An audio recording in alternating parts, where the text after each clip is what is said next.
नमस्कार. आजच्या या सहकार कायद्याच्या माहितीच्या बाबतच्या लाईव्ह 6च्या सेशनमध्ये मी आज या ठिकाणी माझ्या सर्व बंधू भगिनी तसेच मातांचं मनापासून स्वागत करतो. मित्रांनो, मागच्या बऱ्याचशा सर्व सेशन्समध्ये मी आपल्याला कलम 13 पर्यंतची माहिती आपल्याला सादर केलेली होती. महाराष्ट्र सहकार कायदा कलम 1 ते 13 पर्यंतची. त्याचबरोबर आपल्याला त्या अनुषंगाने जे रिलेटेड महाराष्ट्र सहकारी संस्था अधिनियम 1961 मधले जे नियम आहेत, नियम 1 ते 9 पर्यंतची मी देखील आपल्याला माहिती या लाईव्हच्या माध्यमातून सादर केलेली होती. मित्रांनो, सांगायला आनंद वाटतोय, या लाईव्हच्या माध्यमातून आपल्याला मी या कायद्याबाबतची या फेसबुक लाईव्हच्या माध्यमातून जी माहिती देत आहे त्यातले बरेचसे माझे जे व्ह्युअर्स आहेत ते मला फीडबॅक देतात आणि त्यांच्या काही शंका कुशंका असतील त्याबाबत ईमेल्स पाठवतात. त्याचबरोबर इथं लाईव्ह ऑप्शनमध्ये मेसेज असतात, त्यामधून काही त्यांच्या शंका असतील त्या सांगतात. मी प्रामाणिकपणे त्या सर्व शंकांचं निरसन करण्याचा प्रयत्न केलेला आहे आणि त्याचबरोबर आपण माझे लाईव्ह व्हिडिओ आवर्जून पाहता याबाबत मला आपण फोनवरून आणि व्यक्तिशः बोलून प्रोत्साहन देतात, त्याबाबत मी आपलं मनापासून आभार मानतो. तर मित्रांनो, आज सहकार कायद्यातील कलम 14 या बाबतीत मला मागच्या लाईव्ह सेशनमध्ये मी सांगितलं होतं की मी 14, 15 आणि 16 बाबत आपल्याला माहिती देणार होतो. तर त्यावेळेला मला थोडंसं वाटलं होतं की आपल्याला जे 13 पर्यंतचे सेक्शन मी आपल्याला सांगितले होते, महाराष्ट्र सहकारी संस्था अधिनियम 1960 कलम 1 ते 13च्या अनुषंगाने जे अधिनियमातील जे नियम आहेत 1961 मधील, ते कसे कोरिलेटेड आहेत आणि त्याचं सेक्शनचं एक्झिक्युशनला हे रूल्स कसे हेल्पफुल आहेत याबाबत मी आपल्याला माहिती देण्याचा प्रयत्न केलेला होता. तर मित्रांनो, आज या ठिकाणी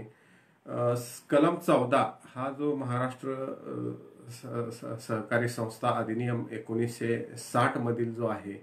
तो अत्यंत महत्वाचा आहे आणि ज्या सहकारी संस्था या सहकारी कायद्यातील तरतुदीप्रमाणे नोंद झालेल्या असतात किंवा नोंदणी ज्या संस्थांची झालेली असते, कार्यरत असतात, त्यांचं कामकाज या सहकारी कायद्यानुसार किंवा आपण असं म्हणू की महाराष्ट्र सहकारी संस्था अधिनियम 1960 मधील कलमांच्या तरतुदीप्रमाणे तसंच अधिनियम मधील नियम 1961च्या नियमातील तरतुदीप्रमाणे चालत असतं. तर मित्रांनो, या ठिकाणी त्यासाठी जे संस्थेचं दैनंदिन कामकाज जसं चालण्यासाठी पोटनियमांची आवश्यकता असते ते पोटनियम कायद्याने निर्धारित केलेले असतात. त्याबाबत देखील मी मागच्या लाईव्ह सेशनमध्ये आपल्याला उहापोह केलेला होता. तर आज मला सांगायला अत्यंत महत्वाची माहिती आहे मित्रांनो. कलम 14 प्रमाणे power to direct amendments of bylaws अशी तरतूद आहे. म्हणजे उपविधित सुधारणा करण्याबाबत निर्देश देण्याचा अधिकार आहे. हा ॲब्सोल्यूट हा जो राईट आहे, ह्या ज्या पॉवर्स आहेत are absolutely vested with the registrar of the cooperative society. म्हणजे निबंधक साहेबांना हे अधिकार आहेत आणि त्यामधील 14(1) प्रमाणे आपण ते काय प्रोव्हिजन आहे आपण बघूया. एखाद्या संस्थेच्या उपविधीत सुधारणा करणे संस्थेच्या हिताच्या दृष्टीने किंवा संस्थेचे कोणतेही उपविधी या अधिनियमाच्या तरतुदीशी किंवा नियमांशी विसंगत आहेत आणि म्हणून या उपविधीमध्ये सुधारणा करणे आवश्यक आहे असे निबंधकाला आढळून आले तर तो विनिर्दिष्ट करील अशा मुदतीच्या आत अशा संस्थेस विहित केलेल्या रीतीने अशी सुधारणा करण्याबाबत त्यास फरमावता येईल. तर इतकी सिम्पलेस्ट प्रोव्हिजन आहे निबंधक साहेबांना. म्हणजे आता ह्या कलम 14 मध्ये परत एकदा मला सांगायला आवडेल की जेव्हा 97व्या घटना दुरुस्तीप्रमाणे महाराष्ट्र सहकार कायदा 2013 साली दुरुस्त झाला महाराष्ट्र शासनामध्ये, त्यामध्ये ड्रास्टिक चेंजेस केले, त्याच वेळेला या कलम 14 मध्ये सुधारणा झालेली आहे आणि रजिस्ट्रार साहेबांना जर एखाद्या सहकारी संस्था की जी नोंदणीकृत आहे आणि त्या संस्थेमध्ये मित्रांनो तिचे उपविधी या अधिनियमाच्या म्हणजे हा जे आता आपलं डिस्कशन या लाईव्ह सेशन मधून ज्या कायद्याच्या बद्दल चाललेलं आहे त्या कायद्याच्या तरतुदींशी किंवा याच कायद्यामधील अधिनियम 1961 मधील अधिनियमांशी जर विसंगत असतील, कॉन्ट्राडिक्टरी असतील, against the provisions of law and against the provisions of rules असतील, तर अशा प्रसंगी मित्रांनो रजिस्ट्रार साहेबांना त्या उपविधीमध्ये सुधारणा करणे आवश्यक आहे असं वाटलं तर अशा वेळेला निबंधक साहेबांना ते डायरेक्ट करू शकतात अशा सहकारी संस्थांना एक विशिष्ट अशी मुदत देऊन की तुमचे नियम हे कायद्याच्या तरतुदी आणि नियमांच्या तरतुदीच्या विरुद्ध असल्याने तुम्ही तात्काळ ते कायद्यास आणि अधिनियमास सुसंगत असणारे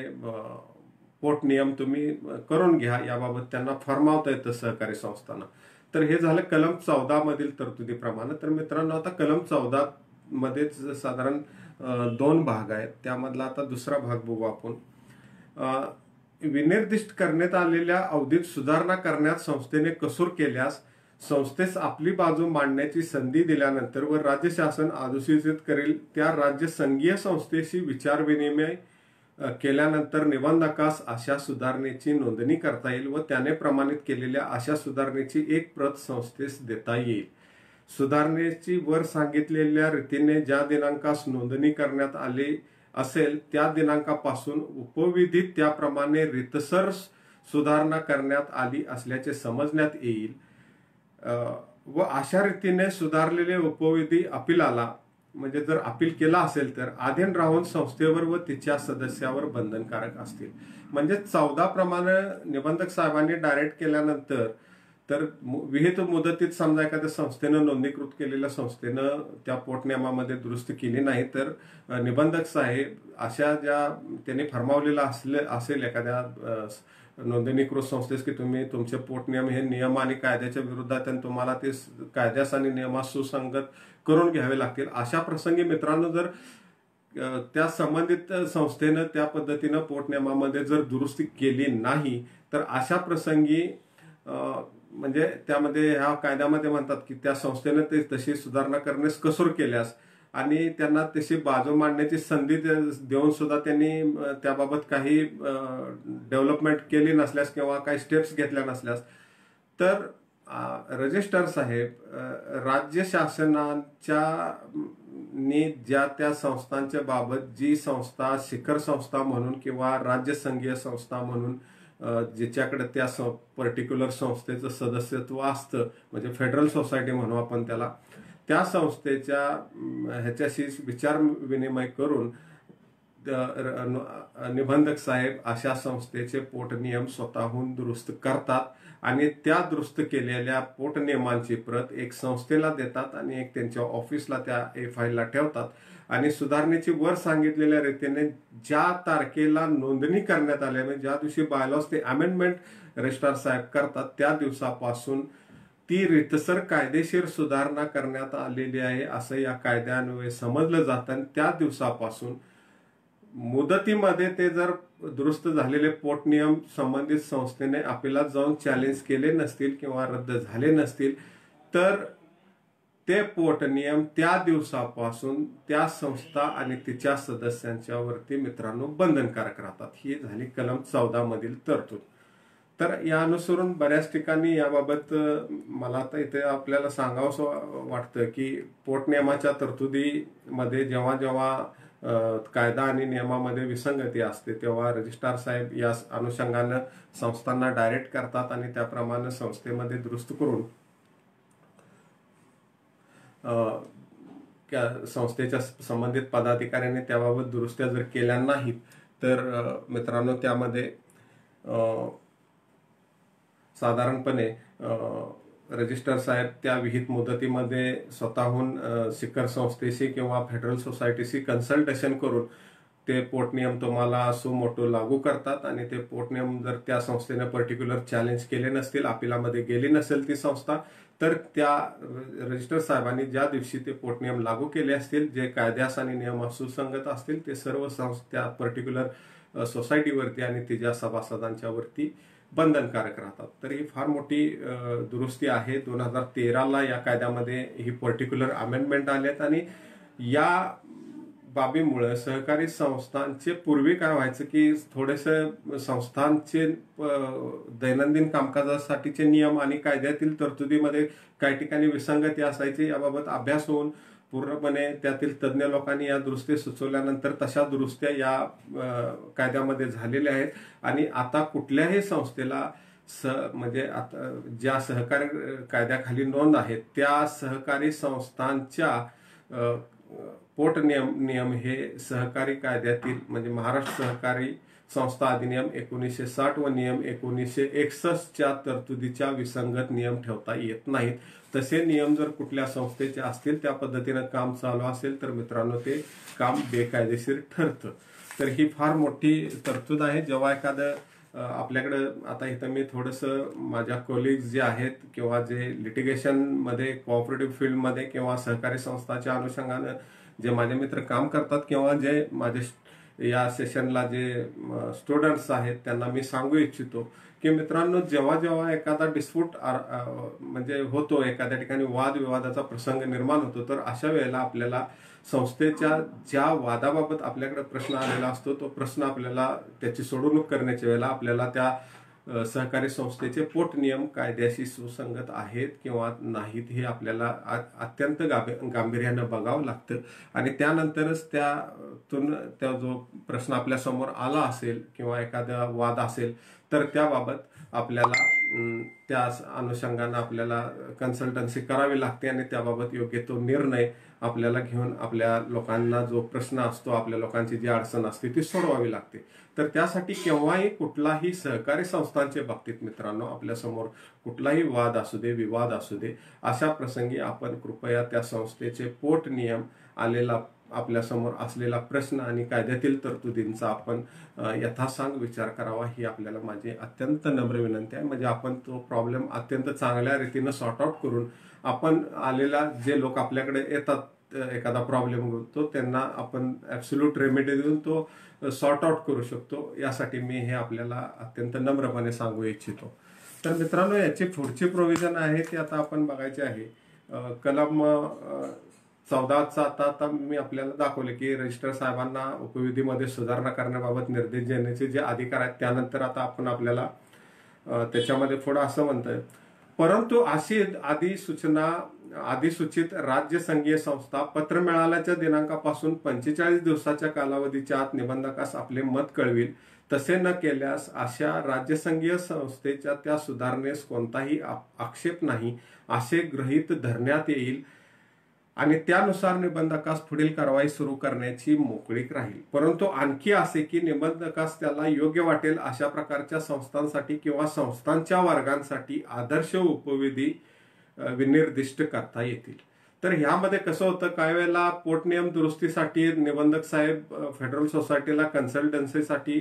कळवतात, त्यांना पत्र जातं त्या कार्यालयामार्फत की ह्या संस्थेचे असे असे पोटनियम अशा अशा कायद्यातील तरतुदी आणि नियमातील तरतुदींच्या विसंगत आहेत, तर आम्ही यांना कळवलेलं आहे आणि याबाबत आपण आपला अहवाल द्यावा। तर अशा प्रसंगी त्या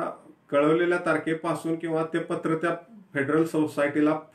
पोच झाल्यापासून 45 दिवसाच्या आत जर त्या फेडरल सोसायटीनं निबंधकांना कोणताही अभिप्राय, ओपिनियन किंवा मागितलेल्या कन्सल्टन्सी प्रमाणे काहीही कळवलं नाही तर अशा प्रसंगी असं या कायद्यातील तरतुदीप्रमाणे म्हणजे कलम 14 मधील या तरतुदीप्रमाणे रजिस्ट्रार साहेबांनी सदर सहकारी संस्थेस सुचवलेला जो पोटनियमामध्ये बदल आहे किंवा पोटनियम दुरुस्ती करण्याबाबत जे कळवलेलं आहे त्याबाबत कोणताही आक्षेप नाही असं कायदा समजावं, गृहीत धरावा असं कायदा स्पष्टपणे सांगतो। आणि इथं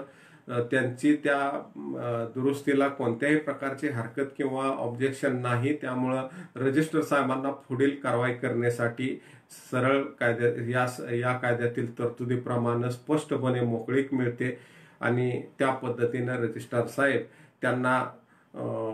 पुढील त्या पद्धतीने त्या संस्थेचे पोटनियम दुरुस्त करू शकतात। आणि यामध्ये मित्रांनो आणखीन एक गोष्ट मला सांगायची आहे, पुढेही कायदा असं म्हणतो की याच्याही पुढे जाऊन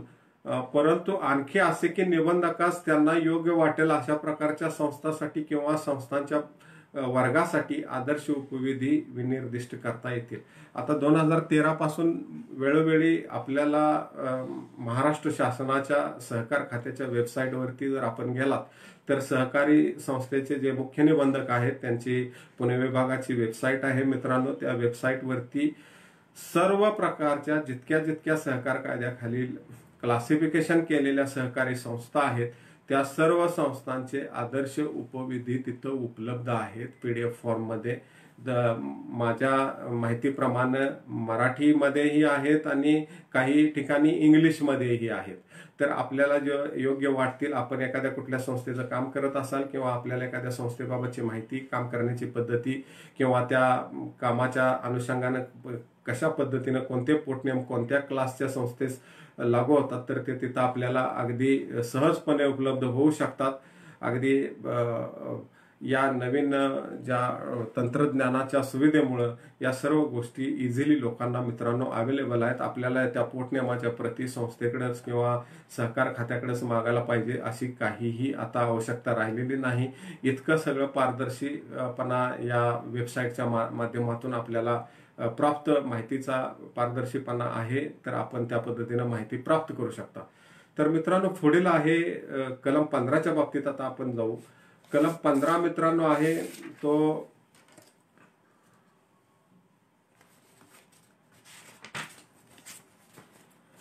चेंज ऑफ नेम, नावात बदल करणे. तर हा कलम 15 जो महाराष्ट्र सहकारी संस्था अधिनियम 1960 मधील कलम 15 प्रमाणे नावात बदल करणे हे प्रोव्हिजन आहे. तर ही प्रोव्हिजन काय आहे ते आपण बघूया मित्रांनो. सर्वसाधारण बैठकीत ठराव संमत करून निबंधकांची मान्यता मिळवून संस्थेस आपल्या नावात बदल करता येईल. तर मित्रांनो या तरतुदीप्रमाणे एखाद्या संस्थेला जर तिचं नाव बदलवायचं असेल, तिच्या नावामध्ये काही बदल करायचे असतील तर या कलमातील तरतुदीप्रमाणे सर्वसाधारण बैठकीमध्ये म्हणजे संस्थेची जी जनरल बॉडी मीटिंग असते त्यामध्ये सर्व सभासदांनी बहुमताने ठराव करून त्या ठरावाला निबंधकांची मान्यता मिळवून आपल्या संस्थेच्या नावामध्ये बदल करता येऊ शकतो. परंतु अशा बदलामुळे संस्थेच्या किंवा तिच्या कोणत्याही सदस्यांच्या किंवा माजी सदस्यांच्या किंवा मृत सदस्यांच्या कोणत्याही हक्कास किंवा दायित्वास बाद येणार नाही आणि कोणतीही व्यक्ती, प्राधिकरण किंवा न्यायालय यांच्या पुढे अनिर्णित असलेली कोणतीही न्यायिक कार्यवाही संस्थेद्वारा किंवा संस्थेविरुद्ध तिच्या नवीन नावाने चालू ठेवता येईल. म्हणजे अगदी क्लिअर प्रोव्हिजन आहे मित्रांनो. या प्रोव्हिजनच्या आधारे जर एखाद्या संस्थेमध्ये काय होतं मित्रांनो, एखादी संस्था एखाद्या उदात्त हेतून एखाद्या समाजातील प्रतिष्ठित व्यक्तीनं किंवा एखाद्या समाजसेवकांनी किंवा एखाद्या राजकारणातील एखाद्या जबाबदार व्यक्तीनं आपल्या समाजातील उन्नतीसाठी किंवा सहकाराचा जो उद्देश आहे त्यासाठी लोकांच्या उन्नतीसाठी त्यांची आर्थिक उन्नती व्हावी किंवा त्यांचा उद्योग व्यवसाय वाढवा म्हणून जर केलेलं असेल आणि त्यानंतर ते त्या संबंधित लोकांच्या ताब्यात देऊन ते युनिट चांगलं सेटअप करून लोकांचे संसार त्यावरती उभारतात. अशा वेळेला एक भावनिक विषय होतो की या व्यक्तीमुळे आपले हे संस्था काढल्यामुळे आपल्या लोकांच्या जीवनामध्ये आमूलाग्र बदल झालेला असतो. त्यावेळेला माणूस किंवा एक विशिष्ट तो समूह त्या संस्थेच्यामुळं जो उन्नतीच्या मार्गावर गेलेला असतो त्यांना वाटतं की ह्या व्यक्तीमुळं आपल्या जीवनामध्ये बरेचसे मोठे बदल झालेत, आपलं जीवनमान उंचवलेलं आहे. अशा प्रसंगी ही सर्व लोक ठरवतात की आता या संस्थेचं नाव या व्यक्तीमुळं आपली ही संस्था झाली तर त्यांचं नाव द्यावं. तर अशा प्रसंगी त्या संस्थेच्या विशेष सर्वसाधारण सभेमध्ये ही सर्व लोक असं म्हणजे हे काय कोणाच्या नावाने एखाद्या आपल्याला दिसतात संस्था, काही मोठे राजकीय व्यक्ती असतात, काही समाजसेवक असतात, काही पूर्वीचे मोठे नामांकित महात्मे असतात, त्यांच्या नावाने संस्था आपल्याला दिसतात. त्याच्या मागे फार मोठी भावना असते लोकांची की त्या लोकांच्यामुळं लोकांच्या जीवनामध्ये विशिष्ट बदल झालेले असतात, त्यांचा आर्थिक स्तर उंचावलेला असतो. साहजिक आहे, प्रामाणिक भावना असते, त्यांचं नाव कायम स्मरणात राहावं हा उद्देश असतो. तर अशा वेळेला एखाद्या संस्थेचं जर काही कारणानं त्यांनी नाव स्वतःचं दिलेलं नसतं किंवा तशी कोणाची इच्छाही नसते, पण हा लोकभावनेचा प्रश्न असतो, त्या संस्थेमध्ये समाविष्ट असलेल्या सभासदांचा भावनेचा प्रश्न असतो आणि अशा प्रसंगी या कलम 15 प्रमाणे त्या नोंदणीकृत संस्थेचं नोंदणीच्या वेळेचं नाव बदलता येतं आणि त्या नावानं संस्थेचं नाव बदलल्यानंतर याच कलमामध्ये या बदलामुळे संस्थेच्या किंवा तिच्या कोणत्याही सदस्यांच्या किंवा माजी सदस्यांच्या किंवा मृत सदस्यांच्या कोणत्याही हक्कास किंवा दायित्वास बाधा येत नाही. त्याचबरोबर कोणतीही व्यक्ती, प्राधिकरण किंवा न्यायालय यांच्यापुढे अनिर्णित असलेली कोणतीही न्यायिक कार्यवाही संस्थेद्वारे किंवा संस्थेविरुद्ध तिच्या नवीन नावाने चालू ठेवता येईल. म्हणजे एखाद्या कोर्टामध्ये समजा संस्थेच्या जुन्या नावानं एखादा दावा असतो, वाद असतो, तर अचानक पेंडन्सीमध्ये समजा नाव बदललं गेलं तर त्याचा इफेक्ट त्या लिटिगेशन वरती होत नाही. संस्थेच्या नावाच्या बदलामुळे कुठल्याही प्राधिकरणापुढे किंवा न्यायालयामध्ये अनिर्णित असलेल्या खटल्यावरती कुठलाही मित्रांनो परिणाम होत नाही. त्यामुळं संस्थेच्या नावामध्ये झालेल्या बदलानुसार नवीन नाव तिथं त्या प्रोसिडिंगला दुरुस्ती करून घेऊन तोच वाद पुढे चालू ठेवता येतो. इतकी क्लिअर ही प्रोव्हिजन आहे. तर मित्रांनो, यामध्ये पुढे आणखी तरतूद आहे. संस्थेनं आपल्या नावात बदल केला असेल तर निबंधक नवे नाव संस्थेच्या नोंदवहीत तिच्या जागी दाखल करतील व त्याप्रमाणे नोंदणी पत्रात सुधारणा करतील. यापूर्वी मी आपल्याला सांगितलं होतं की संस्था नोंद झाल्यानंतर कायद्यातील तरतुदीप्रमाणे निबंधक साहेब जेव्हा नोंद झालेल्या संस्थेस नोंदणी प्रमाणपत्र देतात, त्या नोंदणी प्रमाणपत्रामध्ये मित्रांनो नवीन बदल झालेल्या नावाची दुरुस्ती केली जाते. तसेच रजिस्टर साहेबांच्या कार्यालयामध्ये जे रजिस्ट्रेशन बुक असतं त्यामध्ये ज्या पूर्वीच्या नोंद झालेल्या संस्थेचं नाव असतं त्यामध्ये सुद्धा निबंधक साहेब नवीन नावाची दुरुस्ती करतात जुन्या नावाच्या जागी आणि त्याप्रमाणे अमेंडेड रजिस्ट्रेशन सर्टिफिकेट सुधारणासहित त्या संस्थेला देतात.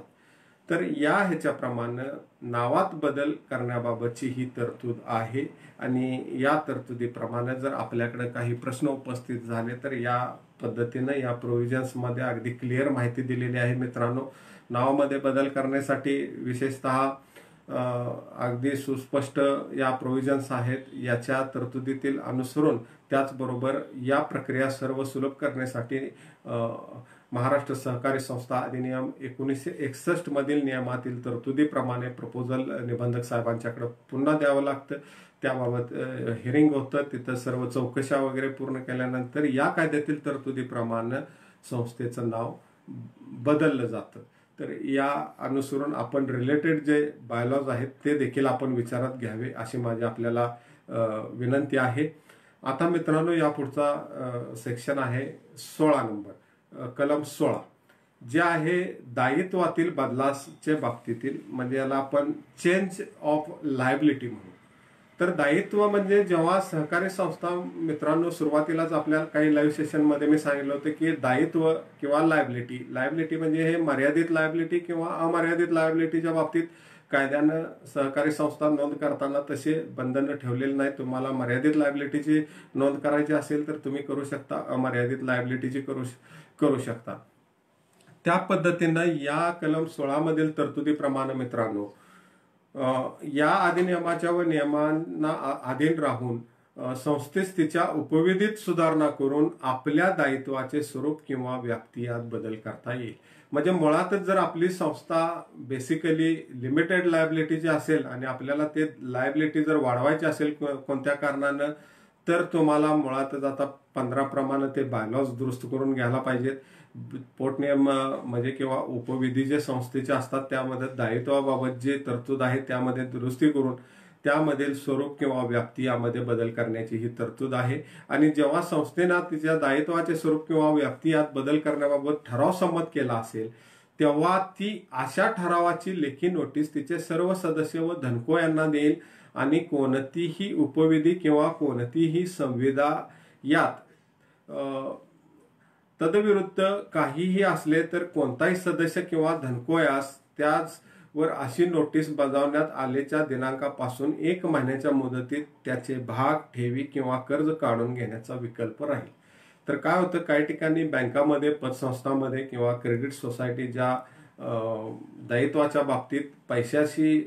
ज्यांचा जिथं संबंध येतो किंवा मालमत्तेशी संबंध येतो त्या दायित्वाबाबत जर बदल होणार असतील आणि आपली इन्व्हेस्टमेंट किंवा आपल्या तिथल्या काही आर्थिक बाबी असतील त्यावरती जर परिणाम होऊ शकत असेल तर त्या दायित्वाच्या बदलामधील परिणाम आपल्या फिनान्शियल स्टेटसवर किंवा आपल्या फिनान्शियल असेटवर होत असेल तर अशा प्रसंगी जेव्हा संस्था दायित्वामध्ये बदल करत असते तेव्हा बदल करण्यापूर्वी जेव्हा ठराव संमत केला असेल तेव्हा ती अशा ठरावाची लोकिन नोटीस सर्व सदस्य व धनको यांना देईल आणि कोणतेही उपविधी किंवा कोणतीही संविधा यात कोणत्याही प्रकारचे काहीही तरतूद असली तर कोणताही सदस्य किंवा धनको यास त्यावर अशी नोटीस बजावण्यात आलेल्या दिनांकापासून 1 महिन्याच्या मुदतीत त्याचे भाग ठेवी किंवा कर्ज काढून घेण्याचा विकल्प म्हणजे जर आपल्याला वाटलं की ह्या लायबिलिटीमुळे आपल्या असेटवरती आपल्या संस्थेतल्या भागावरती म्हणजे शेअर्सवरती म्हणा किंवा डिपॉझिट्सवरती किंवा तुमचे सेव्हिंग्ज असतील इतर कुठल्याही पद्धतीचे तुमचे ट्रान्झॅक्शन त्या संस्थेमध्ये डिपॉझिटच्या स्वरूपातून असतील त्यावरती जर तुमच्या शेअर्स कॅपिटलवरती वगैरे जर तुमचा ड्रास्टिक इफेक्ट होत असेल तुम्ही लॉसमध्ये जात असाल अशी तुमची भावना होत असेल तर अशा प्रसंगी दायित्वातील बदल होण्यापूर्वी तुम्हाला तुमच्या ठेवी किंवा कर्ज काय असतील म्हणजे आता धनको म्हणजे कसं असतं की काही जिल्हा बँकेच्या कडून तुम्ही फायनान्स घेऊन संस्थेच्या मार्फत तुमच्या सदस्यांना दिलेला असतो त्यावेळेला मग त्या जिल्हा बँकेच्या कर्जावरती जर किंवा तुमची जी फेडरल सोसायटी असेल राज्य बँक असेल किंवा वरिष्ठ तुमच्या कुठले नाबार्ड्स असतील म्हणजे हे जे टप्पे आहेत त्या टप्प्याप्रमाणे जर त्या वरच्या धनकोंच्या स्टेटसवरती इफेक्ट होत असेल त्यांच्या कर्जांच्या वरती इफेक्ट होत असेल तर अशा प्रसंगी त्यांना त्यांचे मुदतीचे त्यांचे भाग त्यांच्या काही ठेवी असतील किंवा त्यांची कर्ज असतील ते त्यांना तात्काळ काढून घेण्याचे इथं ऑप्शन्स राहतात हे चॅनल ह्या सेक्शन 60 प्रमाणे ऍक्टिव्ह राहतात आणि त्याप्रमाणे ते अधिकार ते एक्झिक्यूट करू शकतात मित्रांनो तर त्याच्या पुढे अशी तरतूद आहे कोणत्याही सदस्याने किंवा धनकोने पोट कलम 2 मध्ये विनिर्दिष्ट केलेल्या मुदतीत आपल्या विकल्पांचा वापर केला नाही तर त्याने बदल करण्यास संमती दिली आहे असे समजण्यात येईल म्हणजे जेव्हा दायित्वाच्या बदलाच्या बाबतीत ठराव संमत करून त्याबाबत लेखी नोटीस देऊन मुदतीमध्ये यांना 1 महिन्याच्या मुदतीमध्ये त्यांना विकल्प असतो की हे तुम्ही तुमचे ठेवी असू देत कर्ज असू देत शेअर्स काढून घ्यायचे जे ऑप्शन्स आहेत याबाबत कुठल्याही प्रकारचा अधिकार जर या धनकोनी किंवा ज्या तुमच्या फेडरल सोसायटी असतील जिल्हा बँका असतील किंवा वरिष्ठ तुमचे ज्या ह्याच्यात तुम्हाला फायनान्स अवेलेबल होतो त्यांच्याकडून जर काही कुठल्याही पद्धतीची ऍक्शन घेतली गेली नाही मुदतीमध्ये त्या विकल्पांचा वापर केला नाही मित्रांनो तर त्या दायित्वामध्ये बदल करण्यास तुमची संमती आहे असं या कलम 16 पोट कलम 3 प्रमाणे समजण्यात येईल अशी स्पष्ट तरतूद आहे त्यामुळे ही खूप अत्यंत महत्वाची तरतूद आहे कायद्यामध्ये याचा जनरली कुठं उहापोह होत नाही जनरल डिस्कशन मध्ये कारण ह्या दायित्वाच्या गोष्टी वगैरे ह्या रिलेटेड पर्टिक्युलर ती संस्था तिचे सभासद तिचे धनको तिचे डिपॉझिटर्स तिचे म्हणजे कर्जदार कोण असतील ते किंवा त्याच्याशी जे ट्रान्झॅक्शन डे टू डे असतं त्या लोकांचा संबंध येतो पण हे जनरली हे सब्जेक्ट्स कधीही डिस्कस होत नाहीत आणि याबाबत कोणीही सांगत नाही त्यामुळे माझं अगदी आपल्याला नम्रपणे या ठिकाणी विनंती आहे मित्रांनो जेव्हा जेव्हा दायित्वाच्या बाबतीत किंवा एखाद्या सहकारी संस्थेच्या बाबतीत आपण काम करत असतात तेव्हा तेव्हा यास अनुसरून या प्रोव्हिजन्स आपण अत्यंत बारकाईनं अभ्यासाव्यात याचा आपल्याला निश्चितच संस्थांच्या कामकाजाच्या अनुसरून खूप फायदा होईल दायित्व बदल करण्यासाठी संस्थेचा व्याप वाढवायचा असतो तेव्हा दायित्वामध्ये बदल केला जातो बिझनेस वाढवायचा असेल तेव्हा दायित्वामध्ये बदल होतो किंवा करावा लागतो अशा प्रसंगी या संबंधित घटकांच्या वरती कुठलाही विपरीत परिणाम होणार नाही उलट आपला बिझनेस कसा वाढेल हे जर आपण धोरण किंवा ह्या पद्धतीनं जर आपलं व्हिजन असेल तर निश्चितच या प्रोव्हिजन प्रमाणे यातून सहकारी संस्थांच्या माध्यमातून चांगलं उन्नती होऊ शकते असं माझं स्पष्ट मत आहे त्यानंतर पुढची प्रोव्हिजन असे आहे मित्रांनो कलम 16 पोट कलम 4 मध्ये संस्थेच्या दायित्वाचे स्वरूप किंवा व्याप्ती यात संस्थेच्या उपविधीतील ज्या सुधारणाद्वारे यात बदल करण्यात आला असेल ती सुधारणा एकतर वर मांडल्याप्रमाणे सर्व सदस्य व धनको यांना अशा सुधारणेस संमती देईपर्यंत किंवा त्यांनी ती दिली आहे असे समजण्यात येईपर्यंत किंवा जे सदस्य किंवा धनको पोट कलम 2 अन्वये दिलेल्या विकल्पांचा त्या पोट कलमातील विनिर्दिष्ट केलेल्या मुदतीत वापर करतील त्यांचे सर्व दावे पूर्णता भागवण्यात येईपर्यंत किंवा त्यांची अन्यथा पूर्तता करण्यात येईपर्यंत नोंदविण्यात येणार नाही किंवा ती अंमलात येणार नाही तर हे दायित्वाच्या बाबतीत एक्झिक्युशन त्याचं जेव्हा लायबिलिटीचं चेंज होतं मित्रांनो, त्याबाबत ह्या अत्यंत स्वयंस्पष्ट प्रोव्हिजन्स आहेत. या पद्धतीनं जोपर्यंत हे सगळे मॅन्डेट कंप्लायन्स आहेत, समजा काही धनकोनी त्यांचे कर्ज परत मागितली, काही डिपॉझिटर्स असतील त्यांचे डिपॉझिटर्स मागितल्या, किंवा काही लोकांनी त्यांचे शेअर्स परत मागितले, तर त्या बाबतीत जोपर्यंत योग्य कंप्लायन्स होत नाही तोपर्यंत ह्याचं दायित्वाच्या बदलामधलं एक्झिक्युशन कंप्लीट होत नाही आणि त्याबाबतचे दायित्व बदलाबाबतची नोंद म्हणजे जी नोंद करण्यात येत आहे ती अंमलात येत नाही मित्रांनो. तर हे इतक्या क्लिअर कट प्रोव्हिजन्स आहेत आणि या प्रोव्हिजन्स प्रमाणे मित्रांनो, या कायद्यातील तरतुदीप्रमाणे सहकारी संस्थेचं जे माझे सर्व संबंधित मित्र आहेत त्यांना निश्चितच, माझ्या कलिगांना ही माहिती उपयोगी पडेल. विद्यार्थ्यांनाही या माहितीपासून म्हणजे सहकारी संस्थांच्या दायित्वातील बदलाच्या अनुषंगानं संस्थेमधील ठेवीदारांच्या वरती, त्याचबरोबर भागधारकांच्या वरती आणि संस्थेला कर्ज देणार म्हणजे जो बिझनेस असतो संस्थेला त्याला वरून कुठून तरी सपोर्ट असतो फायनान्शियल एड, त्या फेडरल संस्था असते, कदाचित दुसऱ्या कोरिलेटेड सोसायटीज असतात ज्यांचे ट्रान्झॅक्शन्स असतात, त्यामुळं कुठलेही यामध्ये अफेक्टेड कोण होणार नाही याबाबतची आपल्याला माहिती असावी म्हणून माझा हा छोटासा प्रयत्न होता. आज या लाईव्ह सेशनच्या माध्यमातून मी आपल्याला कलम मित्रांनो 14 पासून म्हणजे power to direct amendments of bylaw पासून ते 14, 15 आणि 16 याबाबतची मी माहिती आपल्याला साधारणपणे माझ्याकडे उपलब्ध असलेल्या अत्यंत अल्पज्ञानातून आपल्याला सादर करण्याचा प्रयत्न केला. आपण हे लाईव्ह सेशन खास करून माझे बरेचसे मित्र फेसबुकच्या माध्यमातून अगदी मला मेसेज करून कळवतात की वाट बघत असतात तुम्ही या सेशनची. त्यांचं मी मनापासून आभार मानतो. तुम्हीच या लाईव्हचे माझे लाईव्ह सेशनसाठीचे स्फूर्तिस्थान आहात. तुमच्या या सपोर्टमुळं कदाचित मला ऊर्जा प्राप्त होते. मी अत्यंत चांगला प्रयत्न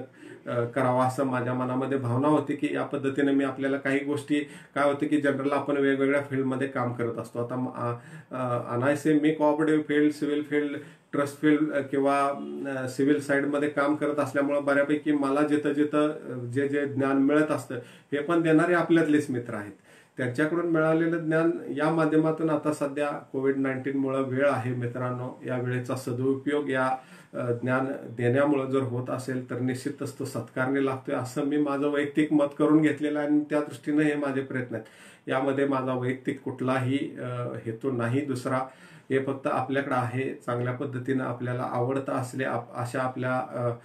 धारणा आहेत आणि त्यास अनुसरूनच मी हे प्रयत्न करतो आहे. याबाबत मी आपलं विशेष आभार मानू इच्छितो. त्याचबरोबर आपण आपला अत्यंत वेळात वेळ काढून या ठिकाणी मला वेळ हे लाईव्ह सेशनसाठी देता ऐकता हे माझ्यासाठी खूपच मोठी विशेष बाब आहे म्हणून मी आपलं मनापासून आभार मानतो. त्याचबरोबर आज या ठिकाणी आपण सर्व माझे बंधू भगिनी आणि मातांनी या लाईव्ह सेशनला वेळ देऊन माझं हे थोडीफार माहिती महाराष्ट्र सहकारी संस्था अधिनियम 1960 व नियम 1901 मधील तरतुदी आपण ऐकून घेतल्यात. त्याबाबत मी आपणा सर्वांच्या देहरूपी मंदिरातील त्या परमेश्वरास या ठिकाणी अत्यंत नम्रपणे नमस्कार करून आजच्या या लाईव्ह सेशनची या ठिकाणी सांगता करतो. कोविड-19 मित्रांनो शहरामध्ये आणि आजूबाजूला बहुतेकच याचा पेशंट्स वाढलेत असं ऐकायला मिळते. आपण काळजी घ्या, सुरक्षित राहा, घरी राहा, आपला वेळ चांगल्या मार्गानं चांगल्या पद्धतीनं युटिलाइज करा, पॅनिक होऊ नका. याला आपण समर्थपणे सगळे लोकांनी जर ह्याच्यापासून सुरक्षित अंतर ठेवलं, सोशल डिस्टन्सिंग ठेवलं तर निश्चितच यामधून आपण लवकरच बाहेर येऊन लवकरच एकत्रितपणे चांगल्या पद्धतीनं समाजसेवा चांगलं काम करू शकू इतकी मी आज ईश्वरचरणी प्रार्थना करतो आणि या कोरोना महामारीतून आपल्या सर्वांची सुटका लवकरात लवकर हो अशी देखील ईश्वरचरणी प्रार्थना करून आज मी माझं हे लाईव्ह सेशन संपवतो मित्रांनो. जय हिंद, जय महाराष्ट्र.